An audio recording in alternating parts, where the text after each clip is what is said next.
The fungicide on the garden center shelf costs you $15. It comes with a warning label you have to read twice, and the disease is often back within a week. Here is what the chemical aisle never told you. There is a bottle of plain aspirin sitting in your bathroom cabinet right now, the same little white pill you take for a headache. It costs about $1, and it speaks a language your plants have understood for millions of years. Here is the part that surprises people. Aspirin is acetyl salicylic acid. The moment it gets inside a plant, it becomes salicylic acid. And salicylic acid is not some foreign chemical. It is a natural hormone the plant already makes itself, the alarm signal it uses to switch on its own defenses against disease. And the science is real. In research by the United States Department of Agriculture, tomato seedlings treated with salicylic acid before being exposed to a disease saw their infection rate drop from 94% down to around 47%. Cut nearly in half by the plant's own immune system, switched on early. I am going to be honest with you the whole way through. Most of this is about priming and protecting your plants, not magic overnight cures. But one of these tricks you can do tonight and see the difference by tomorrow morning. 9 tricks. 9 specific, tested ways to use one cheap bottle of aspirin to protect, strengthen, and rescue your plants. By the end of this video, you will know exactly which problem each one solves, exactly how much to mix, right down to the tablet, and exactly when to put the bottle down and walk away, because that last one matters as much as the other 8. But first, one quick thing before we start. 9 tricks, $1 bottle. But before the first one ground rule you are going to hear me repeat because it keeps your plants safe. Before we start, do one thing for me.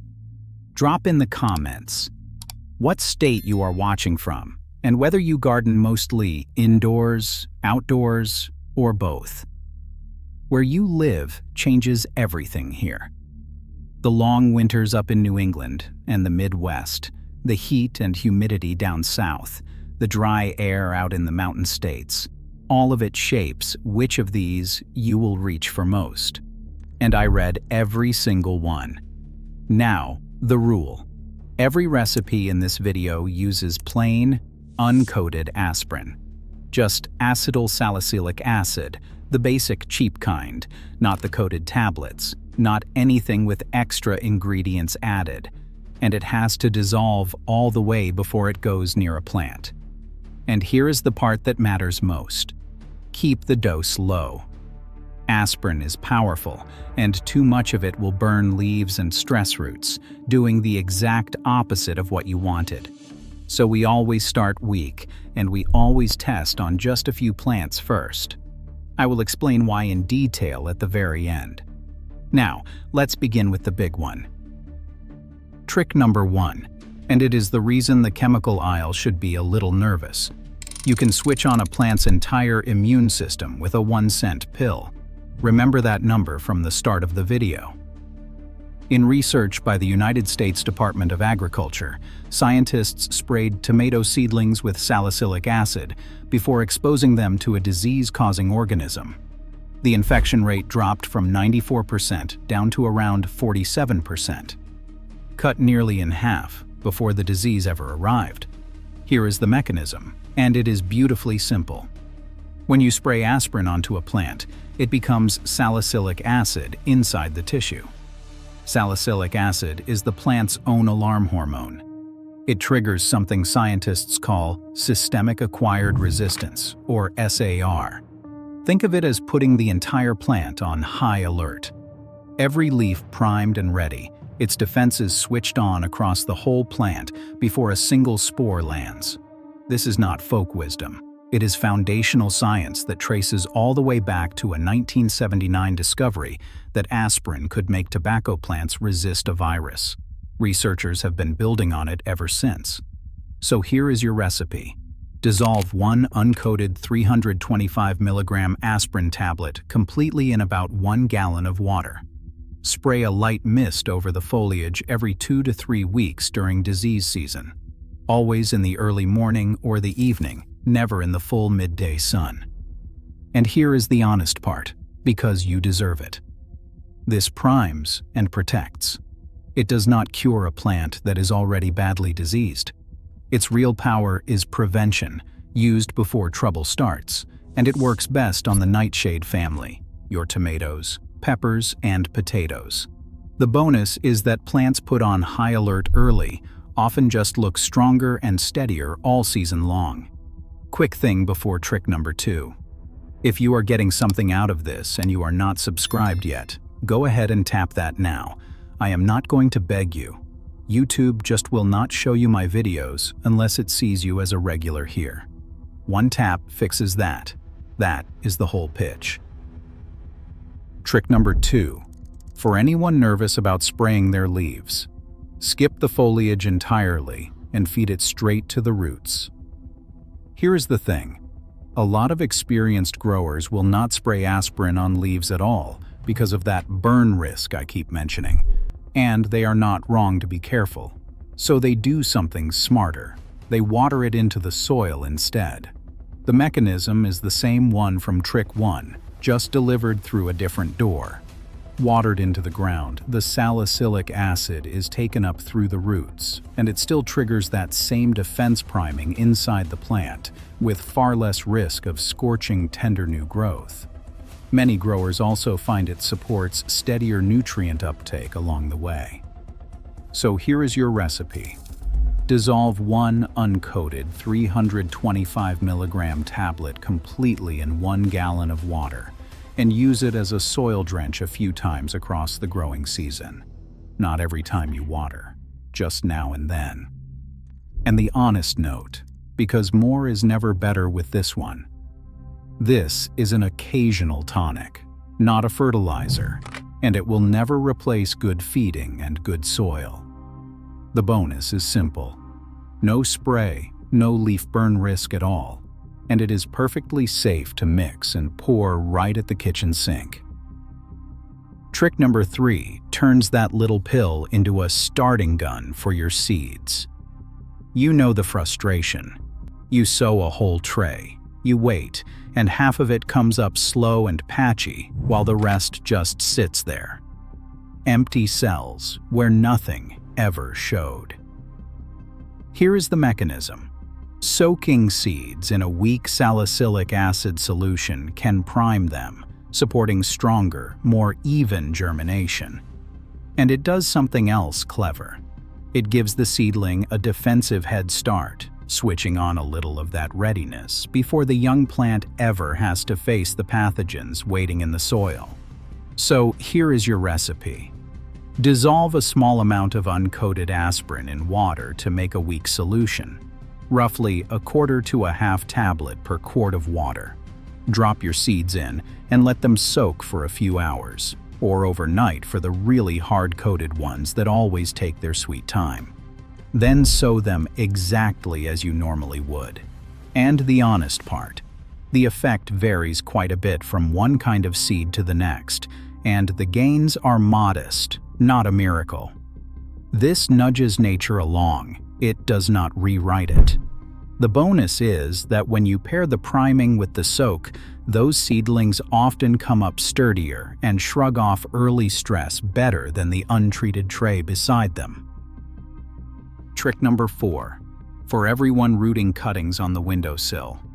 More and more of you are propagating these days, snipping a piece of a favorite plant and setting it in a jar of water or a pot of soil to grow roots of its own.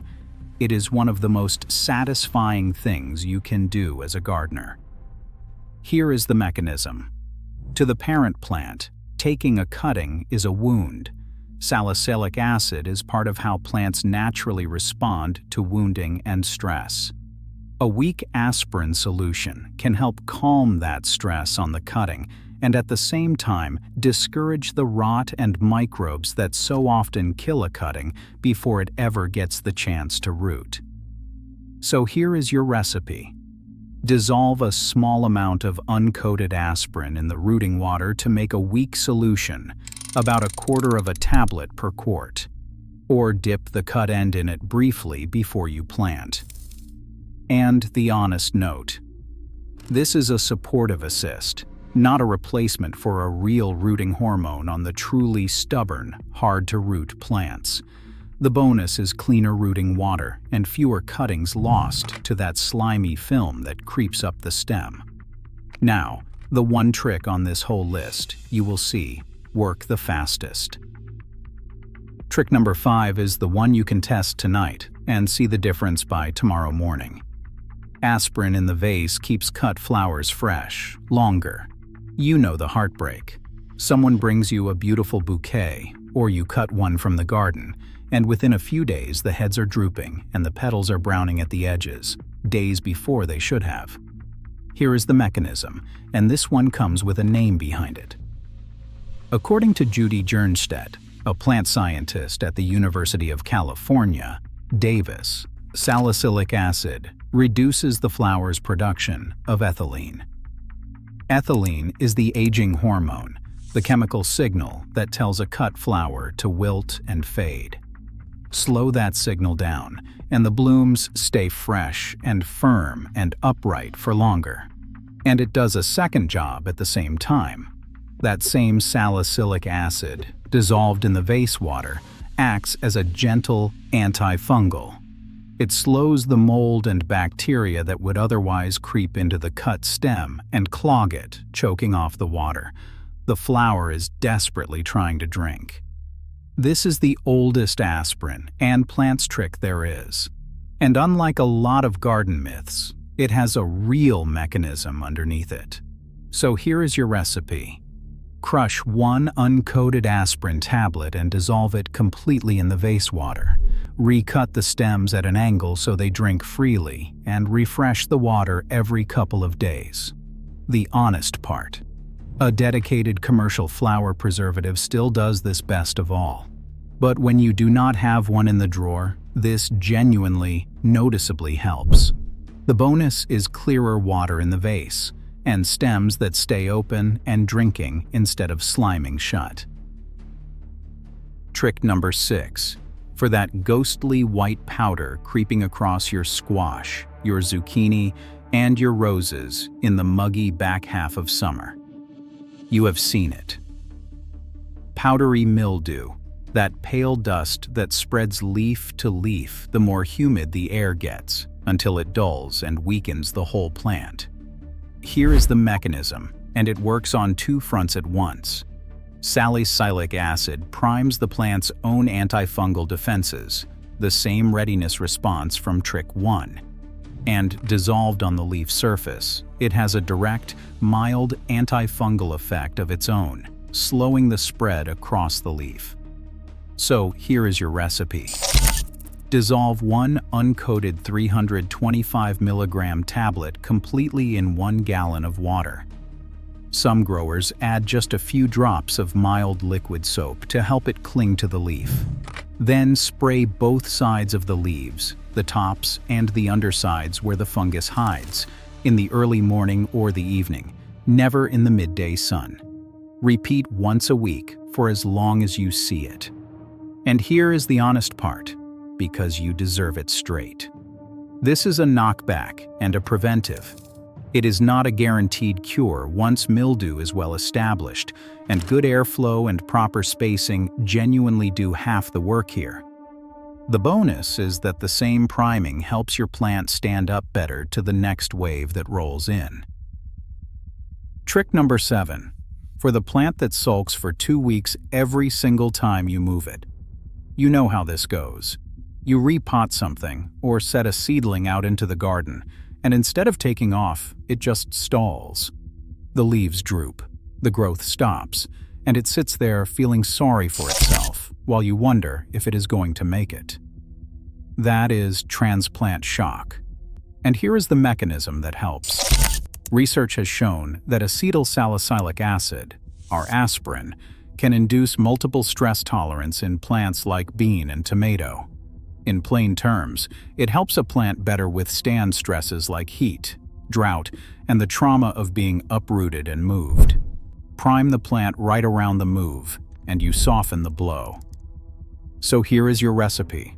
Water in a dilute soil drench, 1 uncoated tablet per gallon, right after you transplant. Or, for bare roots, dip them briefly in a weak solution just before they go in the ground. And the honest note: this eases the stress. It does not undo rough handling or torn roots, so still move your plants gently. The bonus is plants that settle in faster and skip that long, anxious sulk on the windowsill. Trick number 8. For those brutal weeks of summer when your plants wilt by the middle of the afternoon, no matter what you do. You water them in the morning, and by 2 o'clock they are flagging again, leaves drooping under a sun that just will not let up. Here is the mechanism. That same multiple stress tolerance research shows salicylic acid can help plants better handle heat and water stress. Part of how it works is by supporting the plant's own antioxidant defenses, the system that mops up the cellular damage that heat and drought leave behind. Prime the plant ahead of a forecast heat wave, and you give it a better chance of riding it out. So here is your recipe. A dilute soil drench, or a light early morning spray, 1 tablet per gallon, going into and during a hot stretch. And the honest part: this is a support, not a substitute. Mulch, deep watering, and a little afternoon shade do the real heavy lifting against heat. The bonus is plants that bounce back faster once the heat finally breaks. And if you garden down south or out in the Mountain West, where a string of 95-degree afternoons is just called June, this one is for you. Which brings us to the most important trick of all. Trick number 9 is the one most videos never mention, and it might matter more than the other 8 combined. It is knowing when to leave the bottle in the cabinet. One honest note here, because you deserve accurate information, not a sales pitch dressed up as gardening advice. Aspirin is powerful, and more is never better. Too strong a dose causes what is called phytotoxicity. It scorches the leaves and stunts the very plant you were trying to help, doing the exact opposite of what you wanted. So you always dissolve it fully, you always keep the dose low, and you always test on just a few plants first, watching for any spotting or wilting before you go further. And here is the limit you most need to hear. Salicylic acid primes and prevents.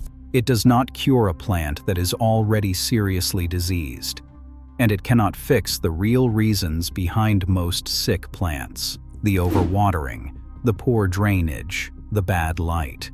So understand it for what it is. It treats and protects while you fix the actual cause. I will be straight with you about the hype, too. Some of the most dramatic claims floating around, the stories of giant tomatoes from a little aspirin water, came from real-world observations, not controlled trials. And when scientists followed up, the results were mixed. So treat this as a genuinely useful tool, not a miracle in a bottle. So here is the discipline that ties all 9 together. Plain, uncoated aspirin only. Keep the dose low. Fix your watering and your light first, always. And know when the honest answer is simply to put the bottle down. That restraint is exactly what makes the other 8 work the way they are supposed to. So, let's put the whole thing together. Before the synthesis, do one small thing for someone who needs it. Think of one person in your life whose plants always seem to be struggling. The neighbor whose porch flowers never make it through July. The friend who has sworn off houseplants for good. Send them this video. Do not even write a message. Just send the link. It might save the very next plant they were about to give up on. Because this was never really a list of 9 tricks. It is $1 bottle doing 3 jobs across the entire life of a plant. 9 and 3. First, it protects and starts. That is your disease priming spray. your gentle soil drench, your seed soak, and your assist for rooting cuttings. The work you do before trouble ever arrives protects. Second, it treats what is already here. That is the mildew knockback on the leaves and the rescue dip for a plant in transplant shock. Treats. Third, it revives and sustains. That is priming a plant to survive a brutal heat wave, and the satisfying little miracle of keeping cut flowers fresh days longer in the vase. Revives. And holding all of it together is the ninth trick, the wisdom to keep the dose low and fix the real cause first. Protect, treat, revive, and the discipline to stop. Ninth, and here is the thing I most want to say to you. If you are in your 50s, 60s, or beyond, the tomato by your back door, the rose your mother gave you, the cutting your grandchild helped you pot, none of them need a shelf full of $15 chemicals and warning labels you need your reading glasses to decode.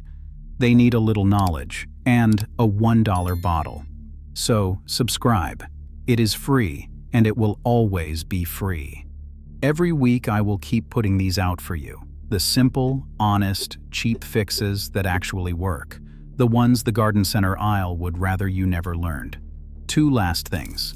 Tell me in the comments which of these 9 you are trying first, and what plant you are trying to save right now. Be specific. I want to know what is sitting on your windowsill this very minute. And that one person whose plants are always struggling? Send this to them. You know exactly who they are. Now, go. Save that plant. I will see you in the next one.